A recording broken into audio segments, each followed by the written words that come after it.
நண்பர்கள் அனைவருக்கும் என்னுடைய அன்பான பணிவான வணக்கம். என் பெயர் ஜான். நான் ஒரு குடிநோயாளி. எல்லாம் வல்ல இறைவனோட அருளாலையும் தோழமையில இணைந்து செயல்படுவதால் நான் பெற்றுக்கொள்ளக்கூடிய அனுபவம் சொம்பு நம்பிக்கையாலையும் இன்னைக்கு ஒரே ஒரு நாள் நான் குடிக்கல, தெளிவா மன நிறைவா அமைதியா வாழ என்னாலான எல்லா முயற்சிகளையும் செய்து கொண்டிருக்கின்றேன். நண்பர் பிராங்கிலின் குறிப்பிட்டது போல கோயம்புத்தூர் ஒருங்கிணைப்பு மனசாட்சியின் தீர்மானத்தின் அடிப்படையில டெய்லி 9 to 10 ஆன்லைன் மீட்டிங்ல 24 மணி துளிகள் ஒரு நாள் அப்படின்ற புத்தகத்தில இருந்து ஒவ்வொரு நாளும் ஒவ்வொரு பக்கமாக எடுத்து வாசிச்சு விளக்கம் பார்த்து கலந்தாய்வு செய்து இந்த கூட்டத்தை நடத்தி கொண்டிருக்கின்றோம். அதன் தொடர்ச்சியாக இன்றைக்கு நாம அடைந்திருக்கிற பக்கம் ஆகஸ்ட் மாதம் 23ஆம் நாள். முதல்ல ஆகஸ்ட் 23ஆம் நாளுக்கான சிந்தனையை வாசிச்சுட்டு அதுக்கப்புறமா அதற்கான விளக்கத்தை பார்த்து கலந்தாய்வு செய்வதற்கு கடந்து செல்வோம். ஆகஸ்ட் 23 சிந்தனையை வாசிப்பதற்கு நண்பர் பிராங்க்லின் அவர்களை அன்போட பணியோட அழைக்கிறேன். Franklin 23 August 23. நன்றி.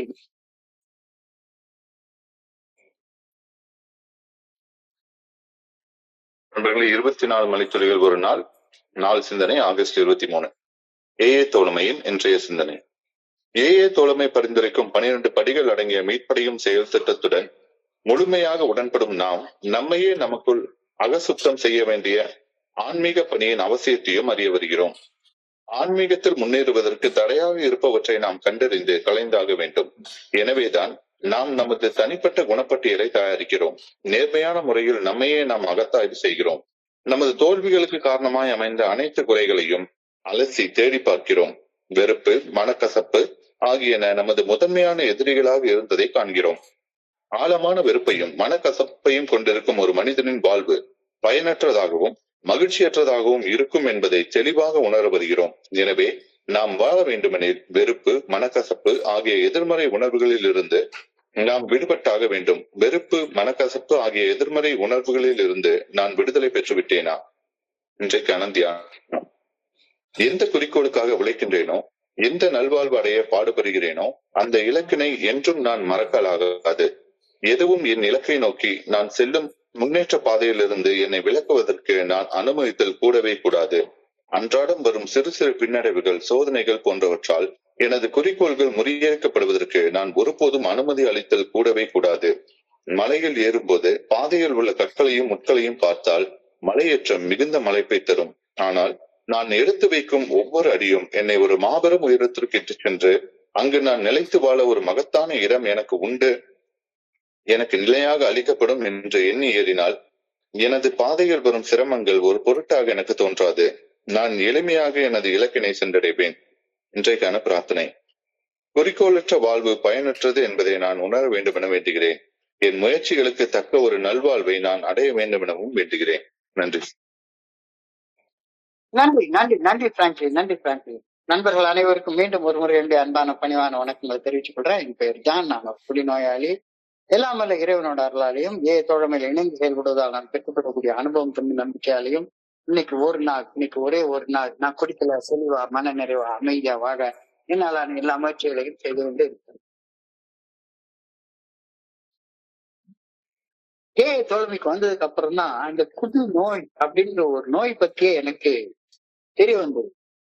அது வரைக்கும் நான் அதிகமா குடிக்கிறேன், நான் ஒரு குடிக்காரன், குடிக்கிற பழக்கத்தை கட்டுப்படுத்தணும் அப்படின்னு தான் நான் நினைச்சிட்டு இருந்தேன். குடி நோயின்னு எனக்கு அதை பத்தி தெரியவே தெரியாது.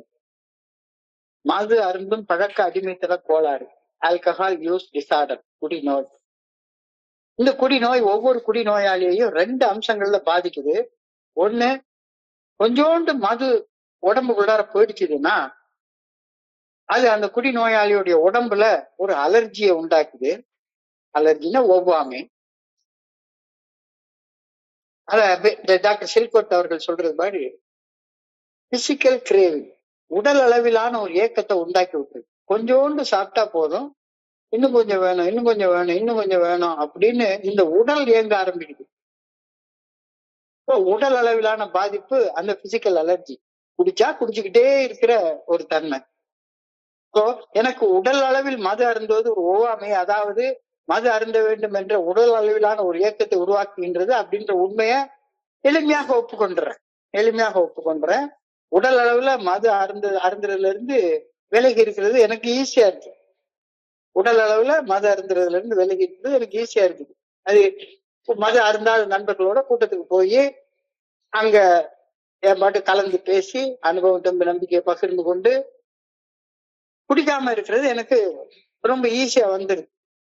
ஆனா குடிக்காம இருக்கிறது என்னுடைய குடிநோய் பிரச்சனையின் மிக சிறிய பகுதி மட்டும்தான் அப்படின்னு தோழமை திரும்ப திரும்ப வலியுறுத்தி சொல்லுது.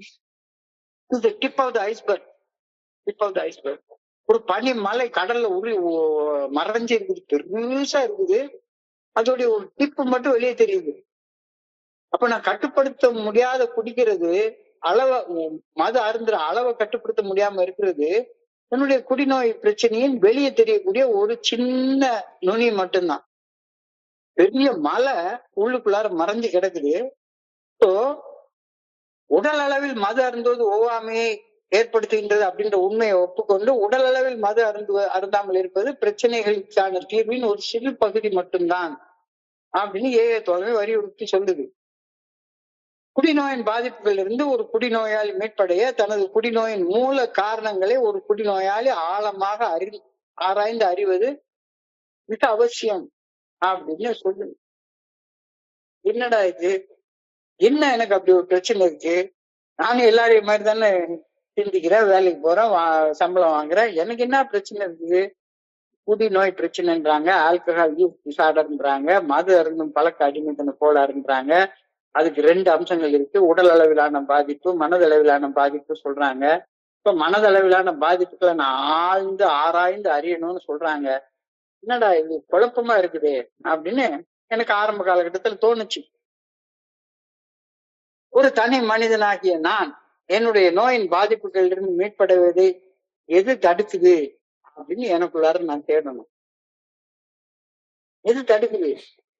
என்னால அமைதியா நிம்மதியா சந்தோஷமா வாழ முடியலையே, பிடிக்கல, ஆனாலும் மறுபடியும் நான் அமைதியா நிம்மதியா நிறைவா சந்தோஷமா வாழ முடியலையே, எது தடுக்குது அப்படின்னு எனக்குள்ளார நான் தேடணும் அப்படின்னு இன்னைக்கு சிந்தனையில சொல்றாங்க. எனது கடந்த காலத்துல நான் செய்த தவறுகளின் குற்ற உணர்வும் அந்த குற்ற உணர்வு உருவாக்கிய எதிர்காலம் குறிச்ச கவலையும் பயமும் மட்டும்தான் நான் முன்னேற்றம் காண்பதற்கான செயல்களை நிகழ்காலத்துல செய்யறது தடுக்குது அப்படின்னு ஒரு பெரிய குண்டை தூக்கி போடுறாங்க. என்னடா இது, ஒண்ணும் புரிய மாட்டேங்குது. நான் கடந்த காலத்துல பல தவறுகள் செஞ்சிருக்கணும். சாதாரண தவறுகள் இல்லை, குடிக்கிறதுக்காக, கூத்தடிக்கிறதுக்காக, ஏகப்பட்ட உணர்வு ரீதியான தவறுகள், பொருள் சார்ந்த தவறுகள், உறவுகள் சார்ந்த தவறுகள் நிறைய செஞ்சிருக்கேன். இப்போ ஒரு தனி மனிதனாகிய நான் குடிநோயின் பாதிப்பிலிருந்து மீட்படைவதை எது தடுக்குதுன்னா நான் செய்த கடந்த காலத்துல செய்த தவறுகளின் குற்ற உணர்வு. இந்த குற்ற உணர்வு மட்டும் என்ன ஆகுது, எதிர்காலம் என்ன ஆகுமோ என்ன ஆகுமோ என்ன ஆகுமோ அப்படின்ற பயமும் கவலையும் வந்து சேர்ந்துக்கிட்டு. இப்போ ஒரு கால கடந்த காலத்தின் குற்ற உணர்ச்சி, இன்னொரு கால எதிர்காலம் குறிச்ச கவலை பயம், இது ரெண்டுக்கும் நடுவுல வந்து உட்கார்ந்தோம்னா நிகழ்காலத்துல இதுதான் இருக்கும். You keep one leg on the guilt of the past and another leg on the fear of the future. The present will be on shit man அப்படின்னு என்னுடைய குருஜி அடிக்கடி சொல்லுவார். நிகழ்காலத்துல என்னால சரியான செயல்களை தேர்ந்தெடுத்து செய்யவே முடியாம தடுக்கிறது என்னுடைய கடந்த கால நினைவுகள், எதிர்காலம் குறிச்ச பயங்கள். இந்த ரெண்டும் தான். கடந்த கால குற்ற உணர்வும் எதிர்காலம் குறிச்ச கவலையும் பயமும் அசுத்தமான குப்பைகளாக என் மனசுக்குள்ளார குவிஞ்சு கிடக்குது. மனசு நிறைஞ்ச குப்பை. என்ன? குற்ற உணர்ச்சி, பயம், கவலை. எப்ப பார்த்தாலும் புலம்பிக்கிட்டே உட்கார்ந்துருக்கேன். எப்ப பார்த்தாலும் சேர்த்துதான், சதா சர்வ காலம் புலம்பிட்டே உட்கார்ந்துட்டு இருக்கேன். ஏன்? கடந்த கால குற்ற உணர்வும் எதிர்காலம் குறிச்ச கவலையும் பயமும் அசுத்தமான குப்பைகளாக என்னுடைய மனசுக்குள்ளார குவிஞ்சு கிடக்குது. இந்த குப்பைகளை அகற்றி என்னுடைய அகத்தை சுத்தம் செய்யாமல் என்னால் என்னுடைய குடிநோயின் பாதிப்புகளில் இருந்து மீண்டு மன நிறைவுடனான, அமைதியுடனான, நிம்மதியுடனான, நிறைவான வாழ்க்கையை வாழ்ந்து ஒரு ஆன்மீக முன்னேற்ற, ஒரு ஆன்மீக விழிப்புணர்வு அப்படின்ற, தன்னுணர்வு அப்படின்ற இலக்கை நோக்கி முன்னேறுவது சாத்தியப்படவே படாது. குற்ற உணர்ச்சியும் பயமும் கவலையும் இருக்கிற வரைக்கும், கடந்த கால குற்ற உணர்ச்சியும் எதிர்காலம் குறித்த கவலையும் பயமும் இருக்கிற வரைக்கும் நிகழ்காலத்துல நிம்மதியா வாழ்றது சாத்தியப்படவே படாது. அப்படின்ற சிந்தனையை இன்னைக்கு முதல் வரியில நமக்கு கொடுத்திருக்கிறாங்க. இது உறுதி, சத்தியம். எனக்குள்ளார பாலம் பாலமாக தேங்கி இருக்கும் வெறுப்பு, மனக்கசப்பு, வாழ்க்கைய வெறுப்பா தோணுது. யார பார்த்தாலும் வெறுப்பா தோணுது. யார பார்த்தாலும் கட்டணம் பொண்டாட்டி பார்த்தா சரி, யார் என்னுடைய ஆத்மாத்மான நண்பன், என்னுடைய ஸ்பான்சர், ஏன் ஏவை பார்த்தா கூட வெறுப்பா தான் தோணுது. ஏன்? என் மனசுக்குள்ளார பாலம் பாலமாக தேங்கி இருக்கும் கடந்த கால குற்ற உணர்ச்சியால உருவாகினது இந்த வெறுப்பு, மனக்கசப்பு. இதை நான் ஆழமாக கண்டுபிடிச்சாக வேண்டும். அதே போல எனக்குள்ளார பாலம் பாலமாக உறைந்திருக்கும் கவலைகள், அச்சங்கள், எதிர்காலம் எப்படி ஆகுமோ, நான் வீணா போயிடுவனோ, நான் நாதி இல்லாம செத்து போயிடுவனோ அப்படின்ற கவலை. ஏன்னா கடந்த காலத்து நான் வீணாக்கி வச்சிருக்கிறேன். எனக்குள்ளார பாலம் பாலமாக உறைந்திருக்கும் கவலைகள், அச்சங்கள் பற்றி அதை பத்தியும் ஆழமாக ஆராய்ந்து பார்த்து அந்த கவலைகளையும் அச்சங்களும் என்னுடைய வாழ்க்கையை எவ்வளவு ஆழமாக பாதிக்கின்றன அப்படின்றதையும் கண்டறியணும். குற்ற உணர்வு என்னை எப்படி பாதிக்குது, கவலையும் பயம் என்னை எப்படி பாதிக்குது அப்படின்றத நான் கண்டுபிடிச்சே ஆகணும். கடந்த காலத்துல உருவான வெறுப்பும் மனக்கசப்பும் எதிர்காலம் குறித்த கவலையும் பயமும் என்னுடைய முன்னேற்றத்தையும் வளர்ச்சியும் தடுக்கும் உணர்வு ரீதியான குப்பைகள். மனசுக்குள்ளார இவ்வளவு பெரிய குப்பை மேடு கிடக்குது, குப்பை மேடு கிடக்குது. பல காலமாக வெளியேற்றப்படாத குற்ற உணர்வு, கவலை, பயம். இது கடந்த காலத்துல உருவான வெறுப்பு, மனக்கசப்பு, எதிர்காலம் குறிச்ச கவலை, பயம். இதெல்லாம் நிகழ்காலத்துல நான் முன்னேற்றத்துக்கான செயல்கள் செய்து வளர்ச்சி காண்பதற்கு தடையாக இருக்கக்கூடிய குப்பையாக இருக்கிறது. இதை நுணுக்கமாக கண்டறிந்து அலசி ஆராய்ந்து பார்த்து உள்ளுக்குள்ளார இருக்கக்கூடிய குப்பையெல்லாம் களைஞ்சி தூர போடணும். மனக்கசப்பு, resentment. Identify the reason for the resentment.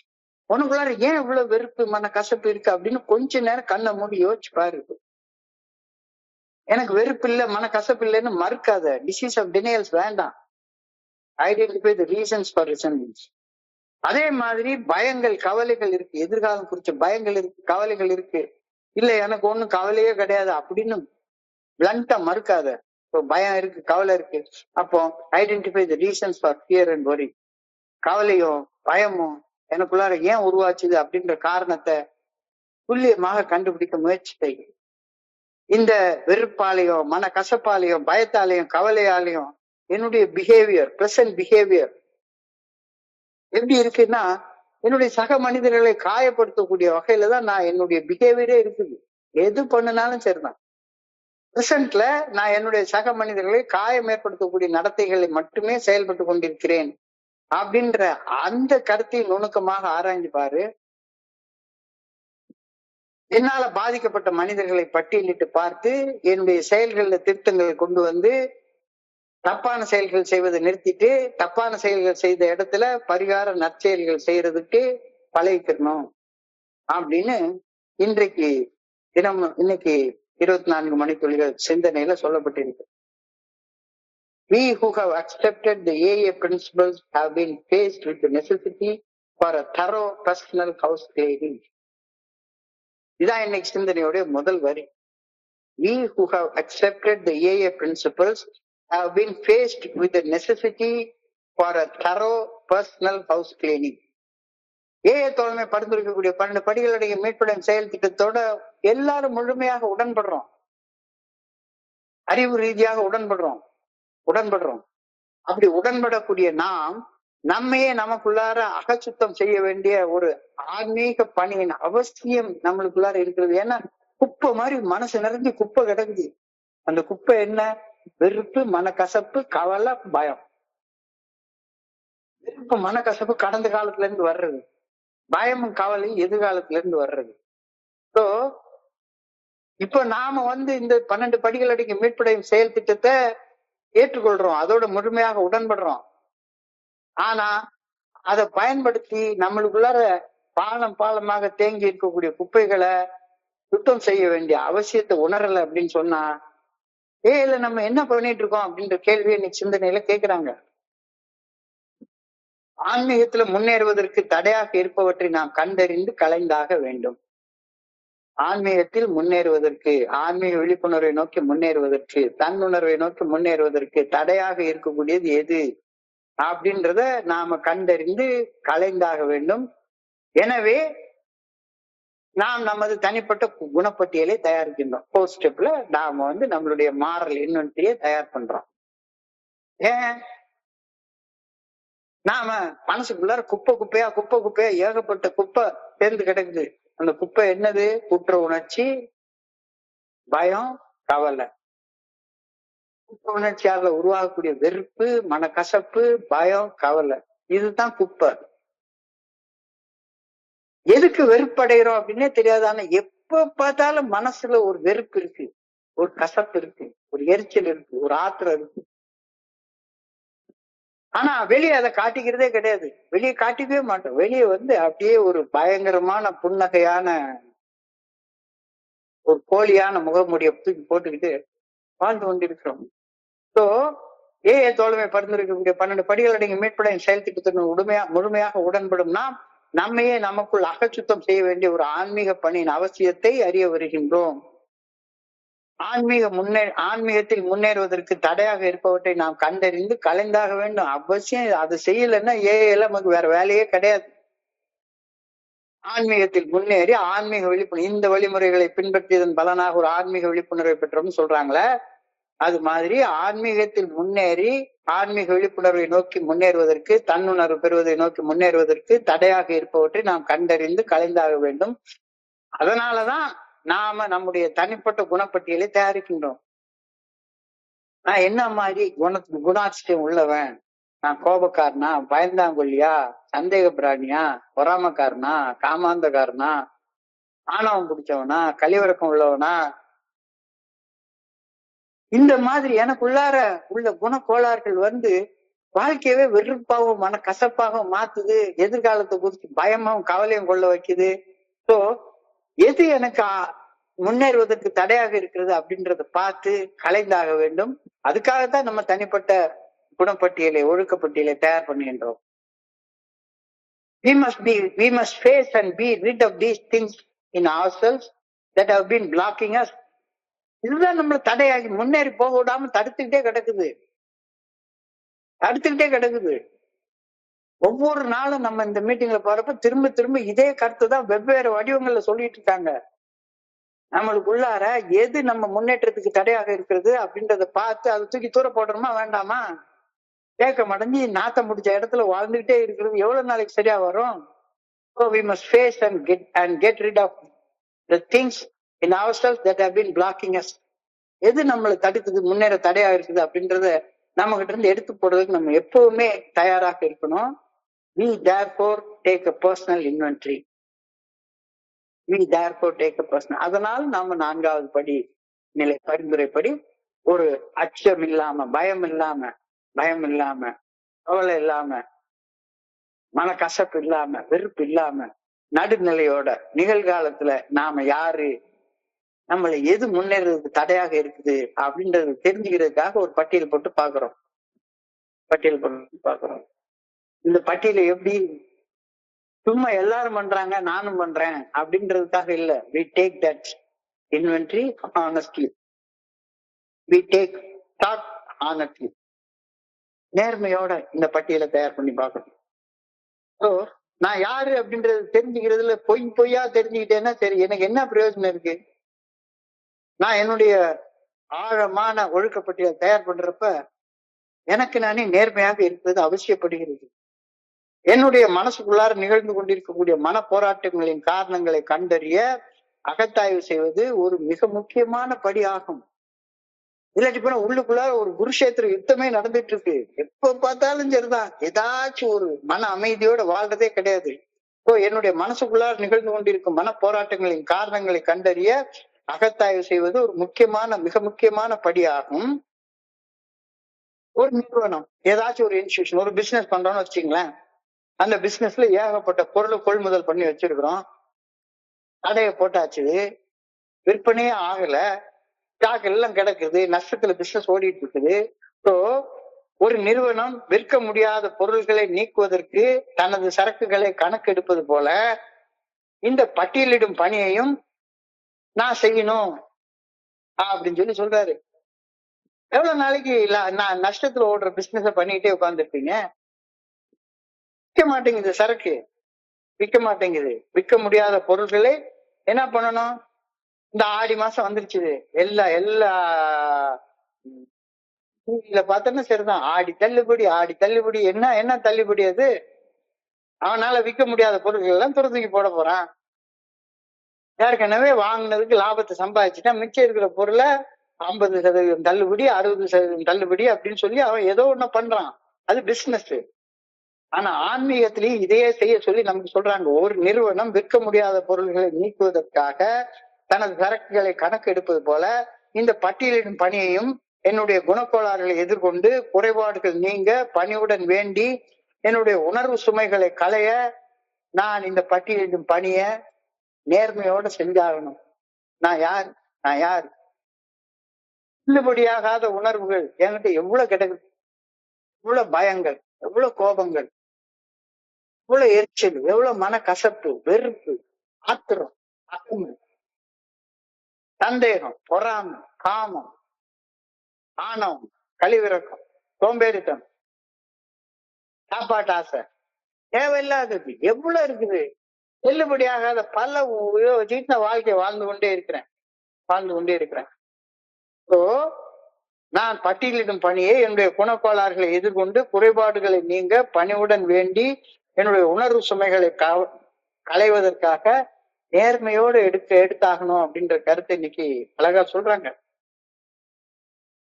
என்னுடைய நடத்தைகளை பற்றிய உண்மைகளை கண்டறிய என்னுடைய வாழ்க்கையின் பலகீனங்கள், மனக்கசப்புகள், வெறுப்புகள், பயங்கள், கவலைகள் ஆகியவற்றை துல்லியமாகவும் நுணுக்கமாகவும் மதிப்பிட்டு தெரிஞ்சுக்கிறது ரொம்ப அவசியப்படுறது.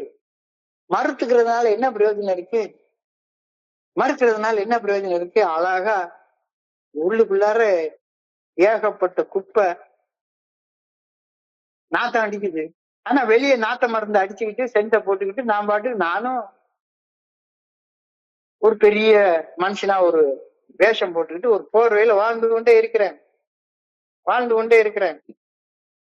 எனது நடத்தைகள் பற்றிய உண்மைகளை கண்டறிய என்னுடைய வாழ்க்கையின் பலகீனங்கள், மனக்கசப்புகள், வெறுப்புகள், பயங்கள், கவலைகள், ஆத்திரங்கள், எரிச்சல்கள், பொறாமைகள், சந்தேகங்கள், இது எல்லாத்தையும் நுணுக்கமாக துல்லியமாக மதிப்பீடு செய்து பார்ப்பது அவசியப்படுகின்றது அப்படின்ற சிந்தனை ரொம்ப எளிமையாக நமக்கு இன்னைக்கு சொல்லப்படுகிறது. We search out the flaws in our makeup. கடவுள் நம்மள ஒழுங்கா தான் படைச்சாரு. ஆனா குணமாக கடவுள் எனக்குள்ளார படைச்சிருந்த இது எல்லாத்தையும் கோளாற மாத்தி வச்சிருக்கிறான். இது என்னுடைய வாழ்க்கையை ஒரு தோல்வியாக மாற்றி வச்சிருந்தது. ஏன் தோத்து போய் நிக்கிறேன்? ஏன் என் தோல்வி மனப்பான்மையோட வாழ்ந்து கொண்டிருக்கிறேன்? We search out the flaws in our makeup that caused failure. நமது தோல்வி நிலைக்கு காரணமாக இருந்த அனைத்து குறைபாடுகளையும் ஆழமாக அலசி தேட ஆரம்பிக்கிறோம். உள்ளுக்குள்ளார இன்னும் என்னத்துக்காக நான் இப்படி ஒரு தீர்க்க மாதிரி வாழ்ந்து கொண்டிருக்கிறேன்? இன்னமும் உள்ள ஒண்ணு வச்சுக்கிட்டு வெளியே ஒண்ணு பேசிக்கிட்டு ஒரு வேஷத்தை போட்டுக்கிட்டு ஏன் வாழ்ந்து கொண்டிருக்கிறேன்? ஏன்னா என் மனசு நிறைஞ்சு வெறுப்பு, மனக்கசப்பு இருக்கிறது. வெறுப்பையும் மனக்கசப்பையும் மனசில் தேக்கி வைத்திருப்பது வீணான மகிழ்ச்சியற்ற வாழ்க்கைக்கு நேரடியாக வழிவகுக்கின்றது அப்படின்னு ஒரு கருத்தை சொல்றாரு.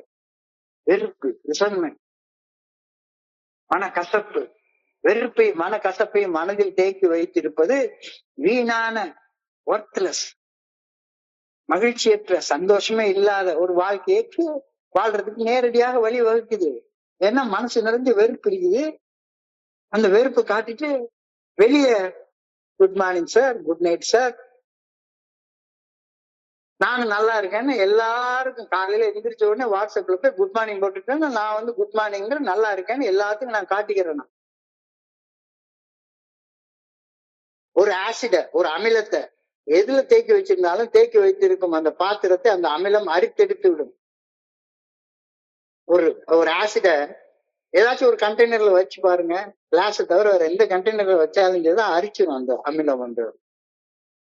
அது மாதிரி வெறுப்பையும் மன கசப்பும் ஒரு அமிலம் போன்ற ஒரு விஷயம்தான், ஆசிட் போல. இந்த வெறுப்பையும் மன கசப்பையும் என்னுடைய மனசுல தேக்கி வச்சிருந்தா என்னுடைய மனசு அரிச்சு எடுத்து ஒண்ணுத்துக்கு பிரயோஜனம் இல்லாத மனசாக மாறிடும்.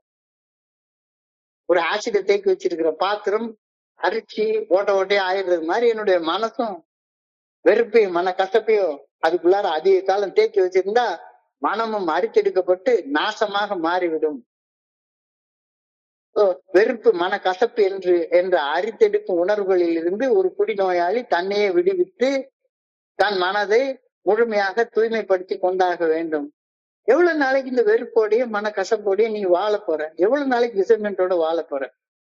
மனசை அரிச்சு எடுத்து சாவடிச்சிட்டு இருக்கு என்னையா. ரிசன்மெண்ட்ன்றது நான் விஷத்தை குடிச்சிட்டு அடுத்தவன் ஜாகணும்னு எதிர்பார்க்கிற ஒரு பைத்தியகாரத்தனமான சிந்தனை. ரிசன்மெண்ட்ன்றது நான் கையில ஒரு நெருப்பு கொல்லி எடுத்து அடுத்தவன் மேல வீசி அவனை காயப்படுத்தினா என் கைதான் முதல்ல சுடும். ஒரு அசிங்கத்தை எடுத்து அடுத்தவன் மேல வீசுறதுக்கு முதல்ல அசிங்கத்தை நான் என் கையில எடுத்தேன்னா என் கைதான் நாரும். வெறுப்பு மன கசப்பு என அரித்தெடுக்கும் உணர்வுகளில் இருந்து ஒரு குடிநோயாளி தன்னையே விடுவித்துக் கொண்டு தன் மனதை முழுமையாக தூய்மைப்படுத்திக் கொள்வதில் ஈடுபட்டாக வேண்டும் அப்படின்ற கருத்தை நீங்க அட்லீஸ்ட் ஒப்புக்கொள்ளுங்க. ரொம்ப கஷ்டமான வேலை, ஆனா அட்லீஸ்ட் ஒப்புக்கொள்ளுங்க. ரிசன்மெண்ட், வெறுப்பு, மன கசப்பு ஆகிய உணர்வுகளோடு ஒரு குடிநோயாளி வாழ்ந்தா அவனால சரியா வாழவே முடியாது. வெறுப்பு மற்றும் மன கசப்பு ஆகிய உணர்வுகள் ஒரு குடிநோயாளியின் முதன்மையான எதிரிகள். வெறுப்பும் மன கசப்பும் மற்ற எதையும் விட அதிகமாக மனிதர்களை அழிச்சு சின்னாபின்னமாக்கி ஒண்ணுமில்லாத மனுஷனாக மாற்றி வைக்குது. வெறுப்பு மற்றும் மன கசப்புல இருந்துதான் அனைத்து வகையான ஆன்மீக நோய்களும் முளை விடுகின்றன. All kind of spiritual diseases stem from resentment. ரிசன்மெண்ட்ல இருந்துதான் எல்லாமே, எல்லா வகையான தேக்கி வைக்கப்பட்ட கோபம், தேக்கி வைக்கப்பட்ட பயம், தேக்கி வைக்கப்பட்ட பொறாமை, தேக்கி வைக்கப்பட்ட சந்தேகம், தேக்கி வைக்கப்பட்ட காமம் நாட்டம் முடிச்ச மாதிரி மாறிடுது. அந்த தேக்கி வைக்கப்பட்ட உணர்வுகள் தான் வெறுப்பாக மன கசப்பாக வெளிப்படுகின்றன. அதான் resentment. Resentment is refeeling the emotion. Resentment is refeeling the emotion. திரும்ப திரும்ப திரும்ப திரும்ப உணர்ந்த உணர்வுகளே உணர்ந்து பார்த்துட்டு இருக்கிறதுனால மனசு அரிச்செடுத்து போய் நாட்டம் முடிச்ச ஒரு மனசாக மாறிடுது. சோ வெறுப்பு மற்றும் மனக்கசப்பு ஆகிய உணர்வுகள் குடிநோயாளிகளின் முதன்மையான எதிரிகள். அது எதையும் விட வேற எதையும் விட மனிதர்களை மிக மோசமான அழிவு பாதையில கொண்டு போயிடுது. வெறுப்பு மனக்கசப்பிலிருந்தே அனைத்து வகையான ஆன்மீக நோய்களும் முளை விடுகின்றன. வெறுப்பையும் மனக்கசப்பையும் எந்த அளவு அதிகமான நேரம் நம்ம மனசுக்குள்ளார குடியிருக்க அனுமதிக்கின்றோமோ அந்த அளவு பயனற்றதாக நாம வாழ்ந்து கொண்டிருப்போம். பயனுள்ளதாக வாழ வேண்டிய காலத்தை வீணடிச்சுட்டு உட்கார்ந்துருப்போம். வெறுப்பையும் மன கசப்பையும் மனசுக்குள்ளார வாடகைக்கு குடியிருக்க கொடுக்கவே கொடுக்காத. வெறுப்பையும் மன கசப்பையும் எந்த அளவு காலம், எந்த அளவு நேரம் அதிகமாக நம் மனசுல குடியிருக்க நாம அனுமதிக்கின்றோமோ அந்த அளவு பயனுள்ளதாக வாழ்ந்திருக்க வேண்டிய நேரத்தை வீணா விரயம் பண்ணிட்டு உட்கார்ந்து இருக்கிறோம், வீணடிச்சுட்டு இருக்கோம். என்னுடைய மனசுல தேங்கி இருக்கக்கூடிய வெறுப்பு மற்றும் மன கசப்புகளின் காரணத்தை பட்டியலிட்டு பார்க்க ஏஏ தோழமை பரிந்துரைக்கக்கூடிய 12 படிகள் அடங்கி மீட்படையும் செயல் திட்டத்தின் 4வது படியில பரிந்துரை செய்யப்பட்டுள்ளது. அச்சமின்றி ஆழமாக நம்முடைய கடந்த கால ஒழுக்கங்கள் குறித்து ஒரு பட்டியல் போட்டு பார்த்தோம். அது எல்லாம் என்ன? என் மனசுல தேங்கி இருக்கிற வெறுப்பு மற்றும் மன கசப்புக்கான காரணத்தை கண்டுபிடிக்கிறதுக்காக. ஏன் இவ்வளவு வெறுப்பா நான் ஃபீல் பண்ணிட்டு இருக்கேன்? ஏன் இவ்வளவு கசப்பா ஃபீல் பண்ணிட்டு இருக்கேன்? ஏன் இவ்வளவு எரிச்சல், ஏன் இவ்வளவு ஆத்திரம் எனக்கு வருது? இதையெல்லாம் துல்லியமாக கண்டுபிடிச்சு பாக்குறதுக்காக இந்த 4வது படி அச்சமின்றி ஆழமாக நம்முடைய கடந்த கால ஒழுக்கங்கள் குறித்த ஒரு பட்டியல் தயார் பண்ணி பார்த்தோம் அப்படின்ற பரிந்துரை சொல்லப்பட்டிருக்கிறது. நான் வெறுக்கக்கூடிய நபர்கள், இவ்வளவு மனிதர்களை நான் வெறுக்கிறேன். நான் வெறுக்கக்கூடிய குரூப், நான் வெறுக்கக்கூடிய நிறுவனங்கள், நான் வெறுக்கக்கூடிய கொள்கைகள் எவ்வளவு இருக்கு. ஒரு மதத்தை சேர்ந்தவங்க அடுத்த மதத்துடைய கொள்கையை வெறுக்க ஆரம்பிக்கிறாங்க. ஒரு மதத்தை சேர்ந்தவங்க அடுத்த மதத்தை வெறுக்கலாம். ரொம்ப எல்லாம் வேண்டாம். எங்க ரோமன் கேத்தலிக் சர்ச்சில் ஒரு சர்ச்சுடைய ஃபாதர் இருப்பாரு. அவருக்கு சர்ச்சுக்கு வந்து ஒரு 500 பேர் வர்றாங்க அப்படின்னு சொன்னா, அந்த 500 பேர்ல ஒரு 50 பேரு பக்கத்து சர்ச்சில் ஏதாச்சும் ஒரு நல்ல சாப்பாடு போடுறாங்கன்னு போய் சாப்பிட்டுட்டா போதும், இவருக்கு கோவம் வந்துடும், வெறுப்பு வந்துடும், மனக்கசப்பு வந்துடும். ஸோ நான் வெறுக்கும் மனிதர்கள், நான் வெறுக்கும் நிறுவனங்கள், நான் வெறுக்கும் கொள்கைகள் ஆகியவற்றை பட்டியலிட்டு பார்த்து என்னுடைய வாழ்வின் எந்த எந்த பகுதிகள், உதாரணமாக என்னுடைய சுயமரியாதை, என்னுடைய நிதி நிலை, என்னுடைய தனிப்பட்ட உறவுகள் அச்சுறுத்தலுக்கு ஆளாக்கப்படுகின்றன அப்படின்னு என்னைய நானே கேட்டு பதில் கூறிக்கொள்ள இந்த இடத்துல நான் பரிந்துரை செய்யப்படுகின்றேன். அழகா திருவள்ளுவர் ஒரு குறளை எழுதுறாரு. தன்னைத்தான் காக்கின் சினம் காக்க, காவாக்கால் தன்னையே கொல்லும் சினம். உன்னையே காப்பாத்திக்கணும்னா உன் மனசுக்குள்ளார அடுத்த மனுஷங்க மேல தேக்கி வச்சிருக்கிற கோபத்தெல்லாம் தூக்கி தூர போட்டுரு. இல்லாட்டி போனா நீ தேக்கி வச்சிருக்கிற கோபமே உன்னைய கொண்டு ஓட்டுரும். தன்னைத்தான் காக்கின் சினம் காக்க, காவாக்கால் தன்னையே கொல்லும் சினம். If we have to live, we must be free from resentments. நீ உயிர் வாழணும்னா மனசுல வெறுப்பையும் மனக்கசப்பையும் வச்சிருக்க கூடாது. இல்லாட்டி போனா உயிர் வாழ்றது சாத்தியப்படவே படாது. You will be existing. உயிர் பிழைச்சிருப்ப, ஆனா வாழ மாட்டேன். நாம் தப்பி பிழைத்து உயிர் வாழ வேண்டும் எனில் என்னை கொஞ்சம் கொஞ்சமாக கொண்டு கொண்டிருக்கும் கோபம், வெறுப்பு, மனக்கசப்பு, எரிச்சல், ஆத்திரம் ஆகியவற்றின் கோர பிடியில் இருந்து நான் விடுபட்டாக வேண்டும். விடுபட்டுதான் ஆகணும். விடுபட்டுட்டேன்னா am I free from resentments and anger? கோபம், வெறுப்பு, மனக்கசப்பு ஆகியவற்றின் கோரப்பிடியில் இருந்து நான் விடுபட்டு விட்டேனா?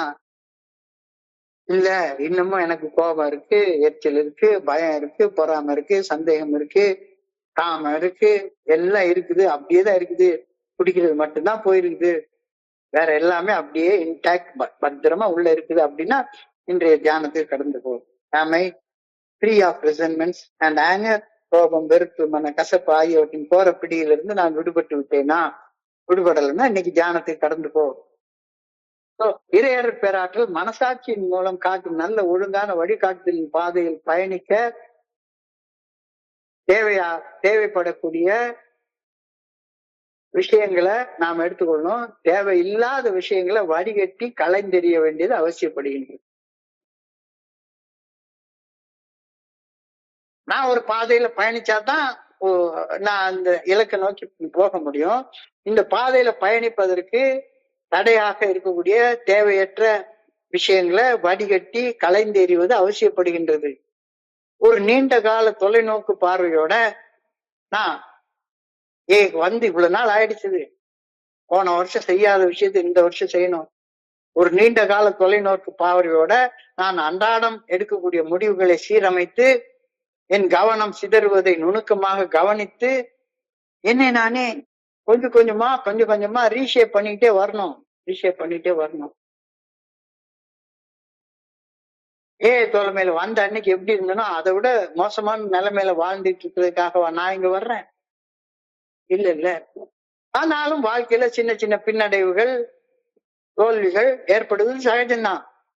சின்ன பின்னடைவுகள், தோல்விகள் ஏற்படும் போது அந்த அற்பமான விஷயங்கள்ல நம்முடைய ஆற்றல் வீணாவதை தவிர்த்து அவற்றிலிருந்து வெளியேறுவதற்கான வழிகள், உன்னத நோக்கத்தோட பயணிப்பதற்கு நான் என்ன செய்யணும் அப்படின்ற செயல்களோட நான் அற்பமான செயல்களை ஒப்பிட்டு பார்க்கணும்.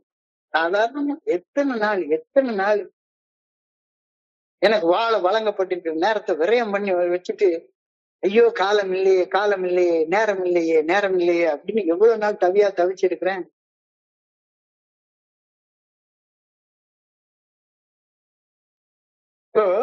சிறிய அவசர தேவைகள் அர்த்தமுள்ள நீண்ட கால இலக்குகளை மறைத்து விடாமல் இருக்க பணிகளை அவற்றின் அவசரம் மற்றும் முக்கியத்துவத்தின் அடிப்படையில வகைப்படுத்த பழகி கொள்ள வேண்டும். இன்னைக்கு என்ன செய்யணும்? ஃபர்ஸ்ட் திங்ஸ் ஃபர்ஸ்ட் அப்படின்னு ஒரு ஸ்லோகன் சொல்லுவாங்க. First things first. எல்லாத்தையும் விட முதன்மையான இன்னைக்கு ஒரு நாள் குடிக்காம இருக்கிறது, எல்லாத்தையும் விட. ஆனா முதன்மையான அந்த செயலை செஞ்சதுக்கு அப்புறமா 2வது இடத்துல இருக்கக்கூடிய செயல் வந்து முதல் இடத்துக்கு வந்துடும். இரண்டாம் இடத்துல இருக்கக்கூடிய செயலை செஞ்சதுக்கு அப்புறமா மூன்றாம் இடத்துல இருக்கக்கூடிய செயல் முதல் இடத்துக்கு வந்துடும். ஸோ சிறிய அவசர தேவைகள் அர்த்தமுள்ள நீண்ட கால இலக்குகளை மறைத்து விடாமல் இருக்க நான் இன்னைக்கு செய்ய வேண்டிய பணிகளை அவற்றின் அவசரம் மற்றும் முக்கியத்துவத்தின் அடிப்படையில வருஷப்படுத்தி எழுதிக்கணும். ஒரு இன்வென்ட்ரி வச்சுக்கோ, ஒர்க் லிஸ்ட் ஒண்ணு வச்சுக்கோ. எப்பவுமே நான் என்ன செய்யணும் அத எழுதி வச்சுக்கோ. அவசர தேவைகள் அர்த்தமுள்ள நீண்ட கால இலக்குகளை மறைத்து விடாமல் இருக்க பணிகளை அவற்றின் அவசியம் மற்றும் முக்கியத்துவத்தின் அடிப்படையில வகைப்படுத்த பழகிக்கொள்ள வேண்டும். எனக்கு வாழ வழங்கப்பட்டிருக்கும் 24 மணி நேரத்தை தணிக்கை செய்ய வேண்டும். அதை சென்சார் பண்ணி பாரு. 24 மணி நேரத்துல என்னென்ன செய்யணும், எவ்வளவு நாள் வேஸ்ட். எனக்கு வாழ்றதுக்கு வழங்கப்பட்டிருக்கிறது இந்த 24 மணி நேரம் மட்டும்தான். இந்த 24 மணி நேரத்துல நான் என்ன செய்யறேன்? எனக்கு வாழ வழங்கப்பட்டிருக்கும் 24 மணி நேரத்தை தணிக்கை செய்ய வேண்டும். மறைந்திருக்கும் நேர விரயங்களை கண்டறிய வேண்டும். எவ்வளவு நேரம் வேஸ்ட் பண்ணிட்டு உட்கார்ந்து இருக்கிறான். ரெஸ்கியூ டைம் அப்படின்னு சொல்லுவாங்க. ரெஸ்கியூ டைம் அதாவது நான் நேரத்தை வேஸ்ட் பண்ணிட்டே இருக்கிறேன், இது தெரிஞ்சு போச்சு அப்படின்னா அந்த டைம் நான் ரெஸ்கியூ பண்ணணும். இதுக்குதான் டைம் மேனேஜ்மெண்ட் அப்படின்னு ஒண்ணு சொல்றாங்க. நேர மேலாண்மை, டைம் மேனேஜ்மெண்ட். இது போன்ற நிறைய விஷயங்கள் நமக்கு சொல்லி தருது. ரெஸ்கியூ டைம் போன்ற நேர மேலாண்மை கருவிகளை பயன்படுத்தி நான் விழித்திருக்கும் நேரம் எப்படி செலவிடப்படுகின்றது என்பதை கண்காணிக்க வேண்டும். நீ முழிச்சிருக்கிற நேரத்துல என்னென்ன செய்யற யோசிச்சு பாரு. சும்மா உட்காந்து எத்தனை நேரம் டீ குடிக்க போறேன் அப்படின்னு சொல்லிட்டு யாரையோ பத்தி புறம் பேசுறதுல 2 மணி நேரம் காலம் போயிடும்.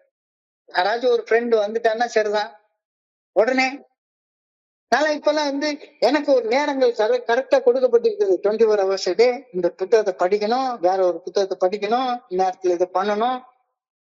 ரைட்டு, ஃபுட்பால் மேட்ச் பாரு, வேர்ல்டு கப் நல்லா தான் இருக்குது, பாரு, தாராளமா பாரு. ஆனா நாள் முழுக்க அதை பண்ணிட்டு இருந்ததுன்னா எப்படி இருக்க முடியும்? என்னுடைய விழித்திருக்கும் நேரம் எப்படி செலவிடப்படுகின்றது அப்படின்றத நீயே கேட்டுக்கோ. நீயே கேட்டு பயன்படுத்தி பாரு. Keep in mind the goal I am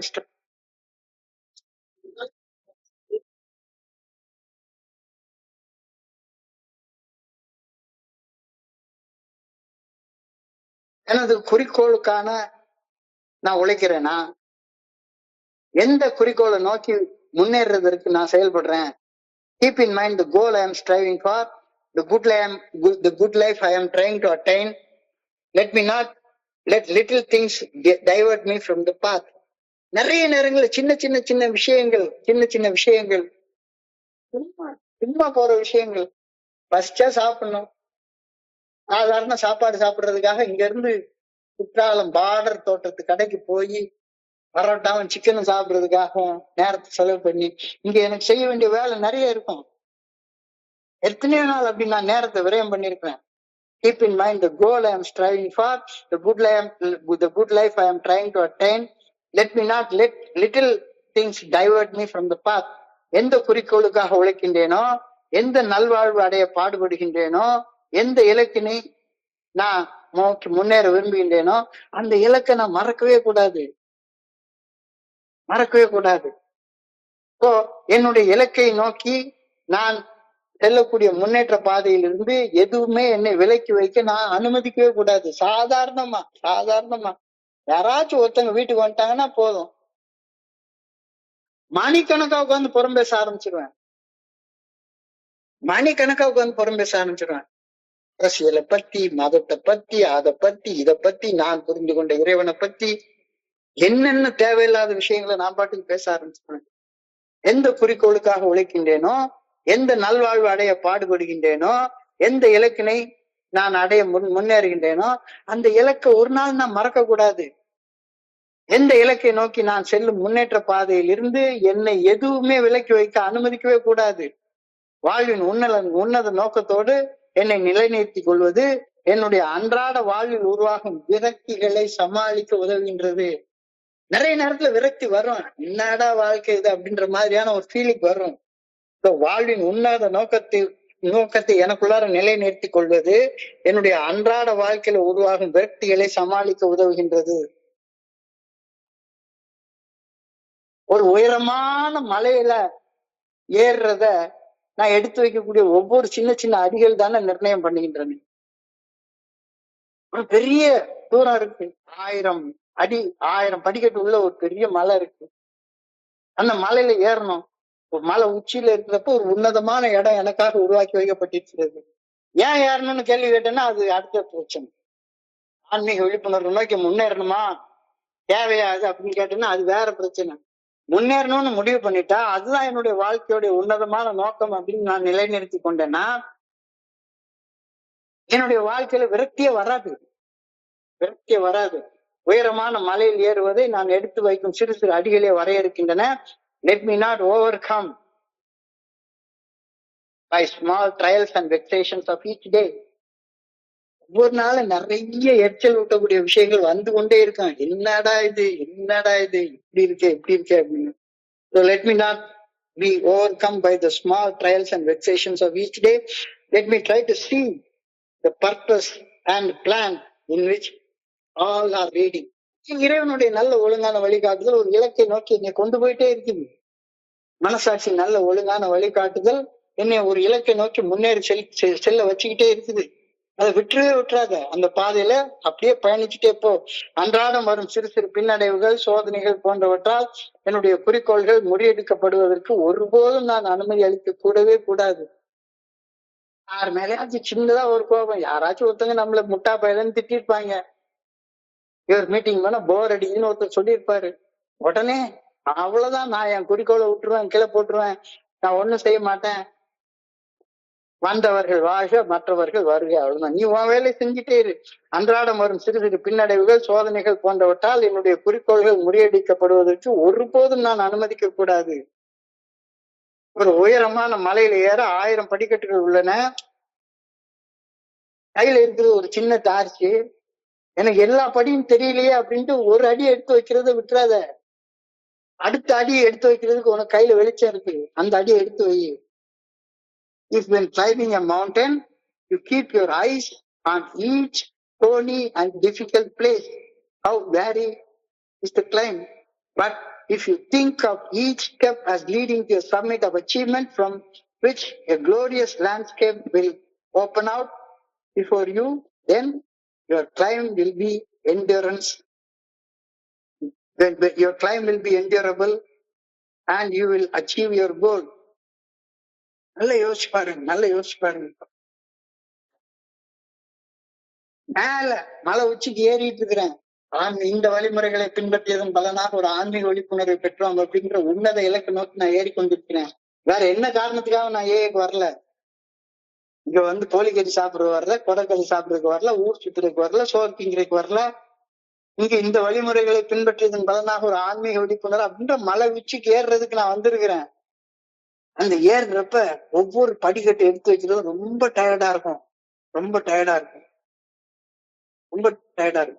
ஆனா இந்த சாதனை செய்தா அந்த மலை உச்சியில ஏறின மனிதர்களை நான் பாக்குற நேரத்துல அவங்களுக்கு இப்படி எனக்கு வேணும்னா அவங்க என்ன பாடுபட்டு அதை ஏறினாங்களோ அந்த மலை ஏற்றத்தை நீயும் செய்.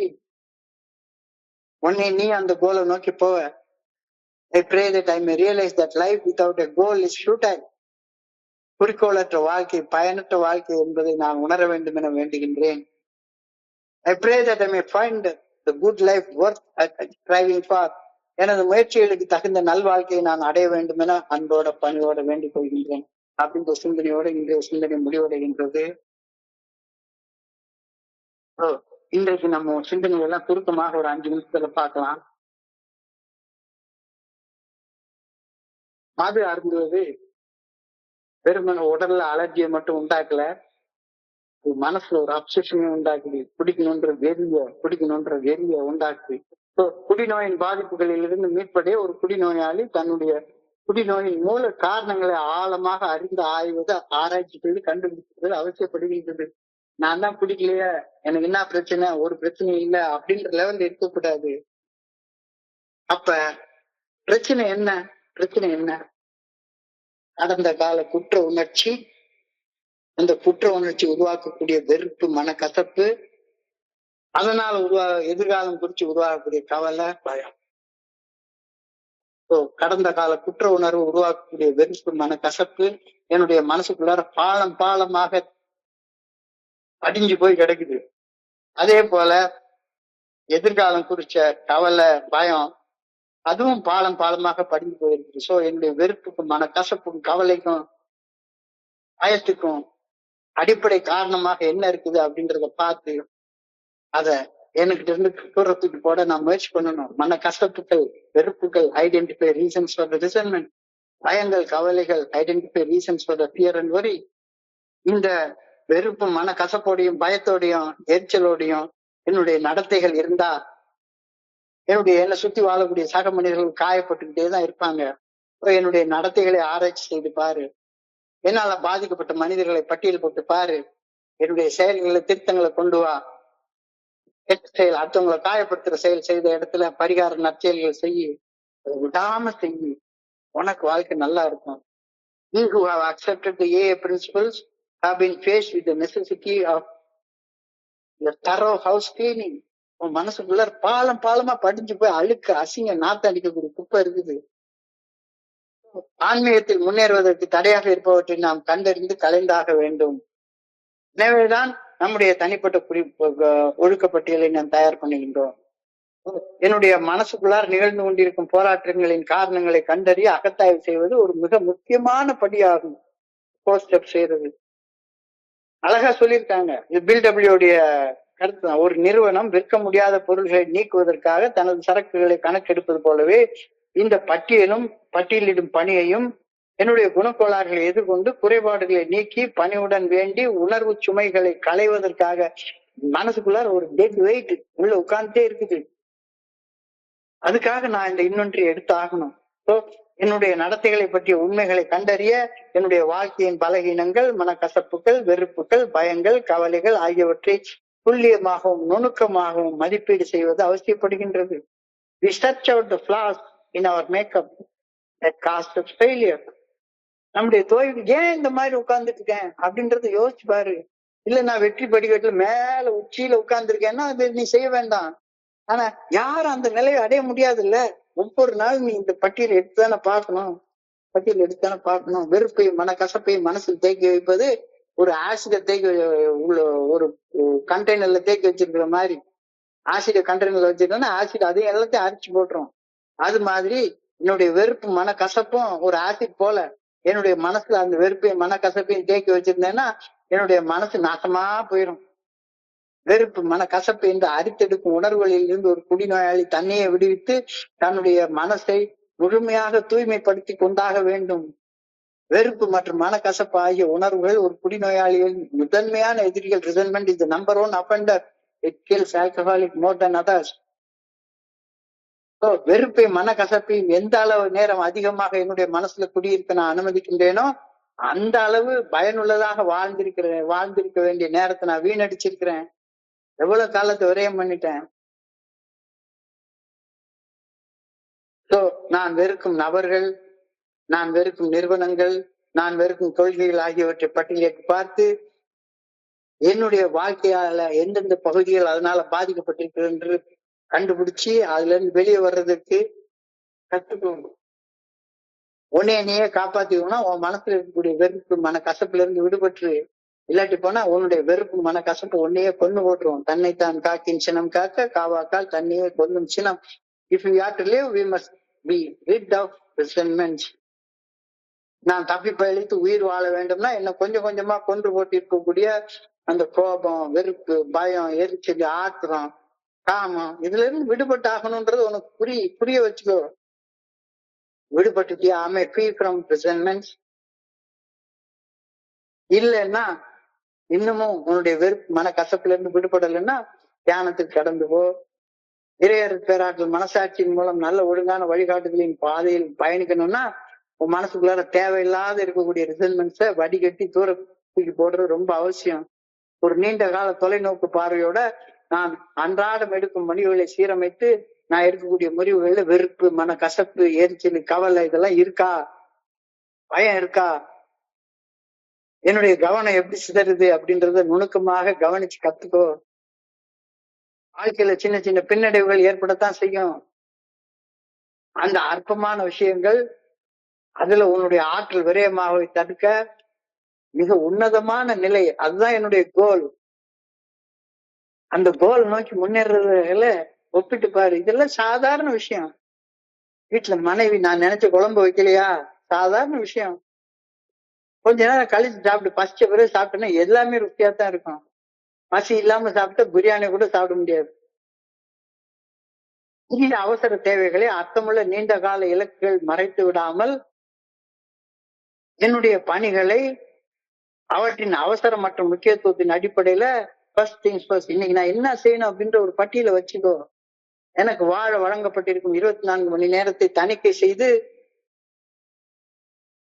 என்னுடைய நேரத்தை எவ்வளவு நேரம் விரயம் பண்றேன் அப்படின்றத யோசிச்சுக்கோ. எந்த குறிக்கோளுக்காக உழைக்கின்றேன், எந்த நல்வாழ்வு அமைய பாடுபடுகின்றேன். இல்ல ஒண்ணுமே இல்லாம சும்மா வாழ்றது, வெறுமனே சும்மா உட்கார்ந்து டீ கடையில உட்கார்ந்து டீ குடிச்சுட்டு அரட்டை அடிச்சுட்டு நேரத்தை வீணாக்குறதுக்காக நான் படைக்கப்பட்டிருக்கிறேன். என் இலக்கினை நோக்கி நான் முன்னேறி செல்லும் பாதையிலிருந்து எதுவுமே என்னை விலக்கி வைக்க கூடாது. வாழ்வின் உன்னத நோக்கத்துடன் என்னை நிலைநிறுத்திக் கொள்வது என்னுடைய அன்றாட வாழ்வில் உருவாகும் விரக்திகளை சமாளிக்க உதவுகின்றது. உயரமான மலையில நான் எடுத்து வைக்கக்கூடிய சிறு சிறு அடி, இந்த ஒவ்வொரு சின்ன சின்ன அடியா இந்த உயரத்தோட உச்சியை என்னைக்கு எடுக்க போறோம்? டிசம்பர் மாசம் 31 இந்த சிந்தனையுடைய எண்டு டேக்கு வருவோம்.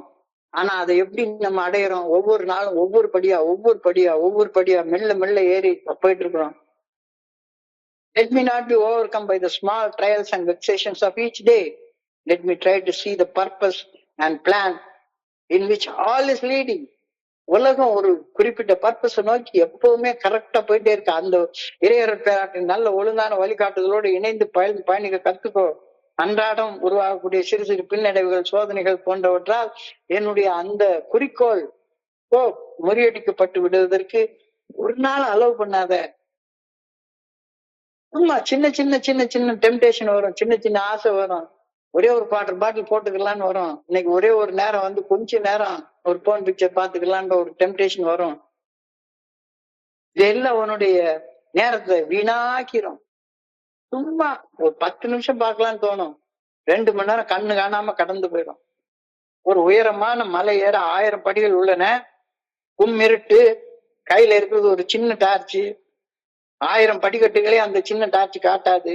ஆனா நான் எடுத்து வைக்க வேண்டிய அடுத்த படிக்கட்டு அது எந்த நிலைமையில இருக்கு, அதுல முள் இருக்கா கல் இருக்கான்னு அது அழகா காட்டும். If when climbing a mountain we keep your eyes on each stony and difficult place, or where you will climb. ஒவ்வொரு நாளும் ஒரு நல்ல ஒழுங்கான வழிகாட்டுதல் இல்லாம நீ பயணிச்சேன்னா பயணமே ரொம்ப கஷ்டமாக இருக்கும். But if I think each step as leading to a summit of achievement from which glorious landscape will open before you, then your climb will be endurable and you will achieve your goal. ஒவ்வொரு நாளா மெல்ல மெல்ல மெல்ல மெல்ல போ. I pray that I may realize life without a goal is futile. குறிக்கோளற்ற வாழ்க்கை, பயனற்ற வாழ்க்கையை நான் உணர வேண்டும் என ஆண்டவா உம்மை பணியோடு வேண்டிக் கொள்கின்றேன். I pray that I may find the good life worth achieving for. என்னுடைய முயற்சிகளுக்கு தகுந்த நல்ல வாழ்க்கையை நான் அடைய வேண்டும் என பணியோட இறைவா உம்மை மன்றாடுகின்ற இந்த பிரார்த்தனையோட இன்றைய சிந்தனை முடிவடைகின்றது. இன்றைய சிந்தனையை படிக்கிறப்ப என் மனதை கடந்து சென்ற சிந்தனைகளை உங்களோட பகிர்ந்து கொள்ள இந்த நல்ல வாய்ப்பு உருவாக்கி கொடுத்த குழுவிற்கு என்னுடைய மிக பணிவான நன்றிகளை தெரிந்து கொள்றேன். இதுவரைக்கும் பொறுமையாக கேட்ட ஒவ்வொரு நண்பருக்கும் என்னுடைய பணிவான நன்றிகள். இந்த இரவு பொழுது நண்பர்களுக்கு இனிமையான இரவாக அமைய இறைவனை பணியோடு வேண்டிக் கொள்கின்றேன். நன்றி நன்றி நன்றி நன்றி நன்றி நன்றி நன்றி. வாழ்க வளமுடன்.